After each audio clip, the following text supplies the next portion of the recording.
ఒక్కడు మాట్లాడడు. చివరికి రైతులే వాళ్ళంతల వాళ్ళు రోడ్ల మీదకి వచ్చో లేకపోతే ఎక్కడికక్కడ ఏ లగ్గం కాడ కనబడ్డా ఏ సావు కాడ కనబడ్డా ఎమ్మెల్యేలను నాయకులను పట్టుకొని అడిగితే ఇవాళ వాళ్ళకు రైతు భరోసా ఇస్తామని చెప్పి ఇప్పుడు చెప్తా ఉన్నారు.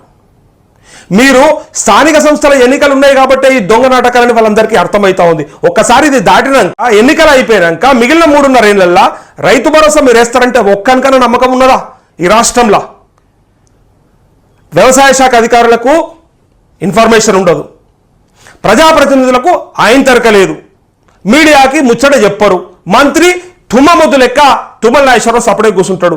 ఈ ముఖ్యమంత్రి మాట్లాడతాడు అన్నాడు, మీకు యాదుకుండాలే కేసీఆర్ చెప్తుండు మేము వస్తే రైతు భరోసా రైతు బంధు బంద్ అవుతుంది అని చెప్పిండు, మేమేమన్నా దివానాగాళ్ళమా అని అన్నాడు.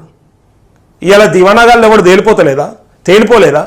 ఇంతకంటే క్లారిటీ కావాలన్నా ఇంకా గ్రామాలలో పోయి ఒక్కసారి చూడరు, ఇంతకంటే ఎక్కువ మాటలు చెప్తా ఉన్నారు, ఇంతకంటే ఎక్కువ అంటా ఉన్నారు.